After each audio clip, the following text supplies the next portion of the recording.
Hello there, Drew Hanish of Whiskey Lore. It's time for another whiskey tasting. Smoky with the black tie on today. And so doing a tasting of Ardbeg Ano. And in case you want to see how that is spelled, Ano. Ardbeg likes to use names that relate to things around the distillery. So Corey Brecken is a whirlpool that is north of Islay. Ugadal is their water source, and Ano is the little, well, actually it's not called Ano, it's called the O, or the Oa, depending on who you ask, and it's a little rocky peninsula. The end of that peninsula is called the Mull of O, or the Mull of Oa, depending on. Don't quote me on that one. That one I have not been able to figure out which way it's actually supposed to be pronounced. But if you hear this term mull, if you've ever listened to Paul McCartney and you're a big Paul McCartney fan and you've heard Mull of Kintyre, that is basically the headland, a headland that is bare of trees, and or it could be a hill, but it's on the end of a peninsula. So this peninsula that jets out from Port Ellen down to the very southwest tip of Islay is known as the O, or the Oa, and it is the tip of it is a rocky cliff called the Mull of O. So, and maybe that's the way I solve it. I sort of sound like I'm going to say an A, but I don't. The Mull of O. Yeah, did he say an A? I don't know if he said an A or not. But in this case, it is Ardbeg's Ano. You don't have to put the on the end of it, so we're good there. Non-chill filtered. This is one of the newer additions to their lineup. I think it was 2017 when this came on board. It is different from the others in that it is aged in 3 different types of barrels. It's aged in a PX cask barrel, Pedro Jimenez sherry, in a virgin oak barrel, and also in a ex-bourbon barrel. And the idea here is to kind of balance things out and have this be the very balanced, well-rounded Ardbeg. So we're going to try it. It's 46.6% ABV, and light in color, as you can tell. Not quite as light as Ardbeg 10 is, and so some of that color, additional color, is coming from that PX cask. What's interesting is this whiskey comes at you with the it's a staple smell for Ardbeg. Ardbeg tends to have kind of a tarry, ashy kind of a smoke that is associated with it. And this is really one of the first whiskeys that I have reviewed where I actually think it's better by adding some water to it. It tends to reduce some of the pungent tar that comes out of the glass when you first nose it. And so it brings actually a little bit more of a confectionery smell, and it's almost like it kind of lets loose the other smells that are buried by that pungent tar smell. And you would think with the 3 different casks that you're going to get a lot of variety of flavors and smells in this. But it really is kind of one-dimensional until you add the water in. And it all kind of fades away. It was like it was there, and now either my nose is not picking it up as well, or it's just kind of, yeah. I mean, the smoke is there now. It's a nice, gentler smoke and not quite so tarry. Cheers.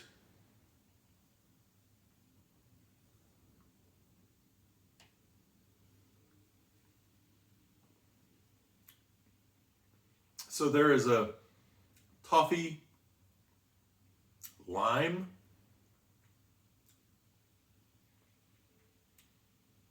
not really a lot of smoked meats in there. Caramel comes through at the end and really kind of pumps up a bit. There's a bitter note that comes in that slightly off-putting, but it lingers, but it kind of mellows as it goes on. I think the thing that surprises me about this whiskey is that maybe faintly in the distance I get some kind of a brighter berry fruit that might have come from that PX cask. But to me, the PX cask is buried in this. I don't, other than a little bit of color, I'm not getting a lot of it in there. And to be honest with you, of the Ardbeg line, this is one of those whiskeys that I feel like the idea was right, but it's almost like it's so balanced that it doesn't interest me. You know, it's okay. There's nothing wrong with this whiskey. It's just that I expect if I'm going to get those 3 different barrels that I'm going to have a lot of variety all kind of blending together in a balance rather than them all balancing themselves down to kind of a muted flavor. So the smoke is there throughout, and it just doesn't really lend itself to excitement again, maybe I taste a little bit of a dark fruit in there, but it's just missing something to me. It's like it needs to be a little bit more exciting. I get a little cocoa that's still lingering with me on the finish. I'm going to give it another taste here.